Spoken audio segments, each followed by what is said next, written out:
So here's the thing. When we do a song like the one that we just did, it's got the words that it has, and we play that song because in a room like this, I can't help but believe that there are people in this room that experience that exact thing.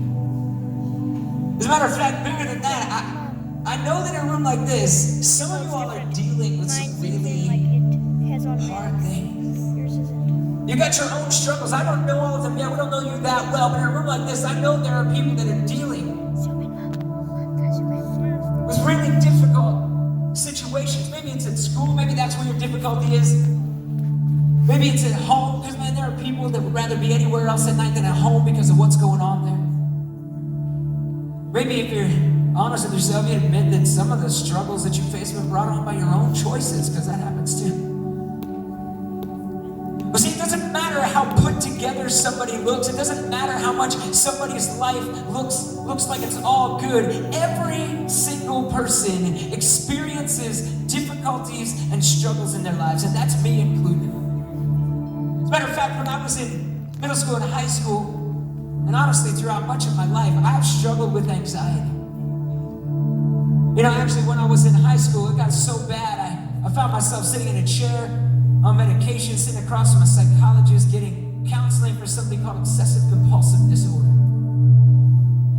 And even within this whole band, we've experienced things like broken homes and depression and health difficulties. It's real in everybody's lives.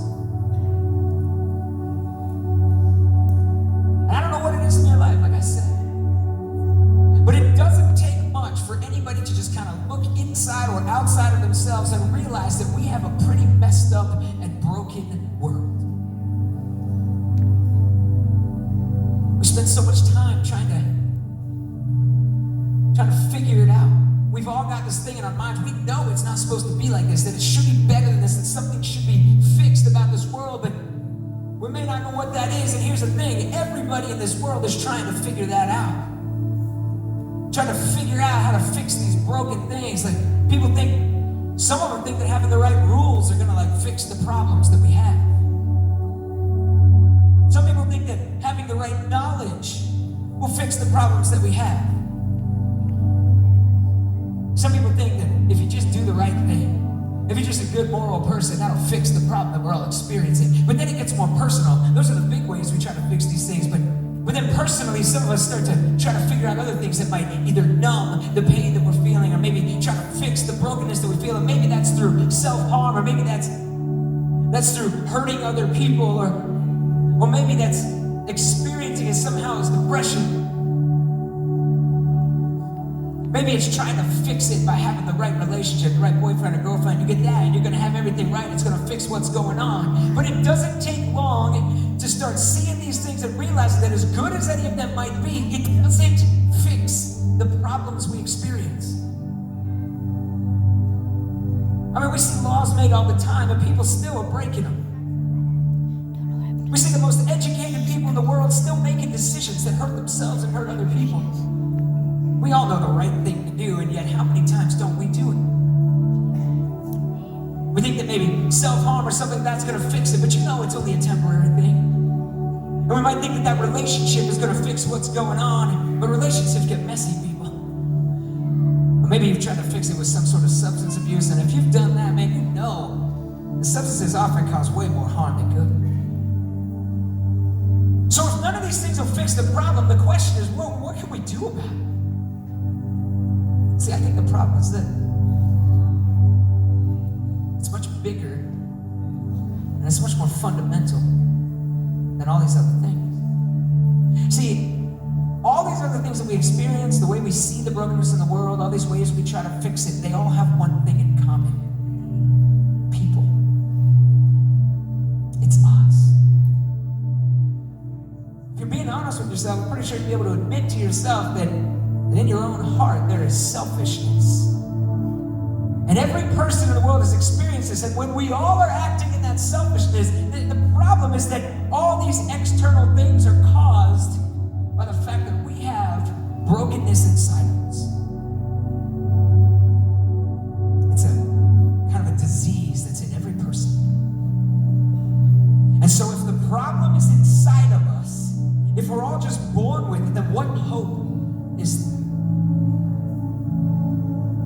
there's some good news. We believe that there is hope for our situation.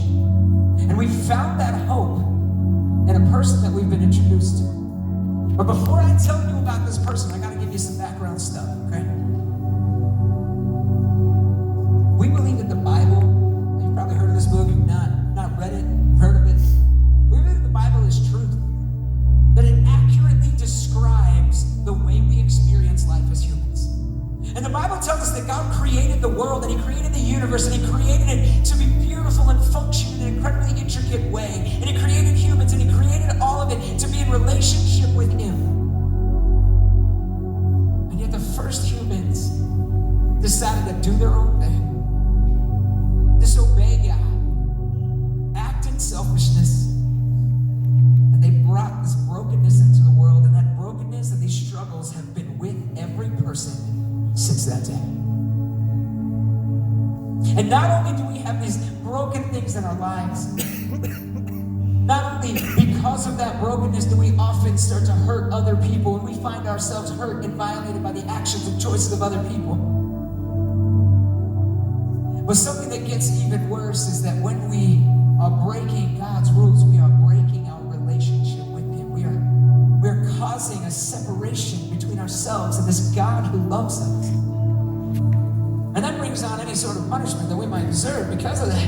And not only that, it's not just for this time. And separating ourselves from God from this time makes things even worse. But it gets bigger than that, because a question every person has to encounter in their lives at some point is, what happens when we die?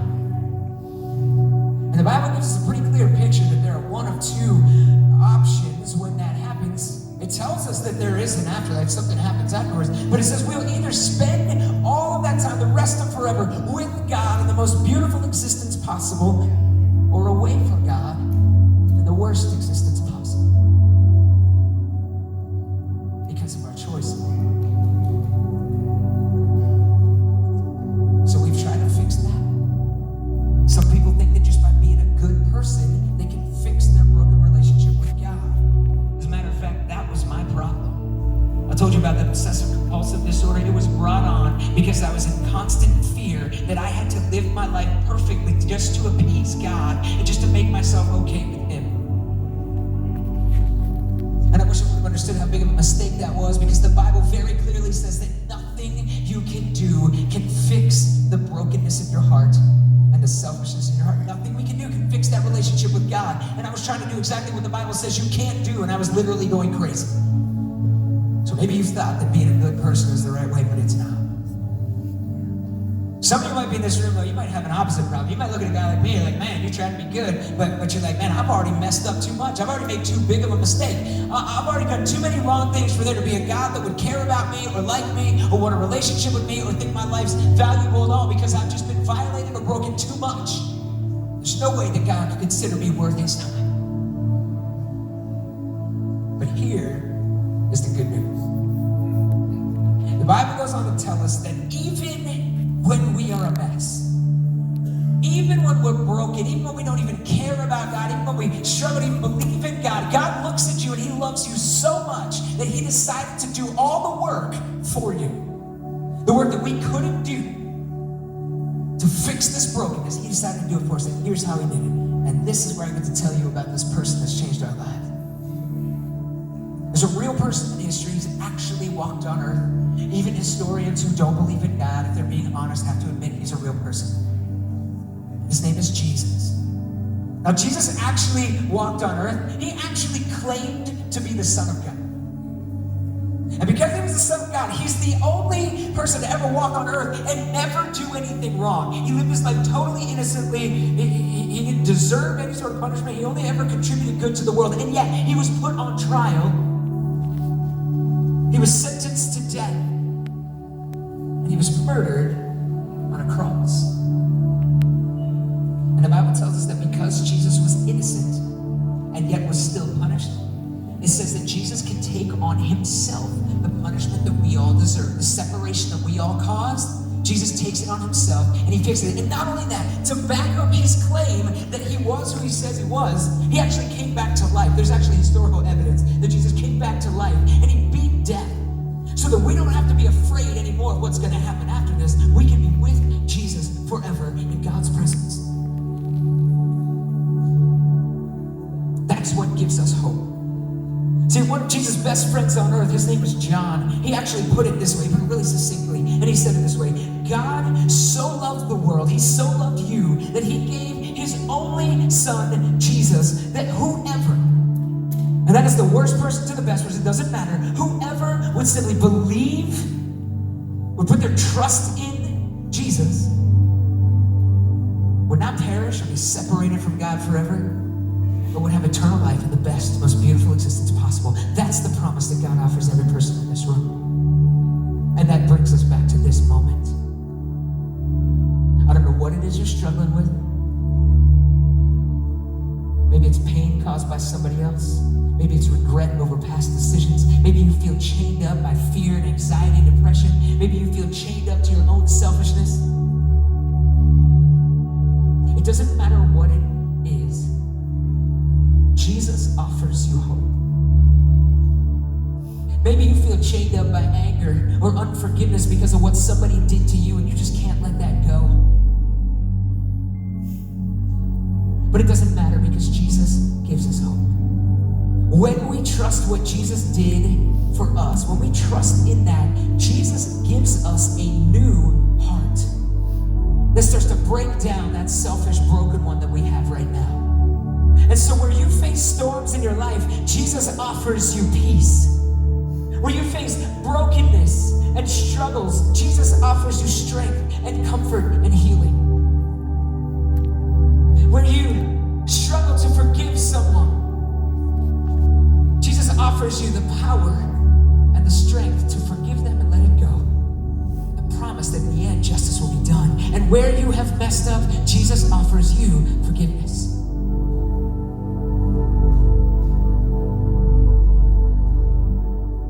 See, it's in this that we are offered life. When we trust Jesus, all God asks us to do is believe that what Jesus did is for us and turn away from that selfishness, and he rescues us and he gives us new life. And that doesn't mean that it all feels perfect right away. It doesn't fix everything right away. It may take some time. But it's a promise that gives us strength and hope in what is to come. And it's this power, this strength, this love, this hope, this good news, this Jesus that gives us the purpose in our lives. And it is a life that God offers to every person in this room. Will you take it?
Every person in this room. know you please.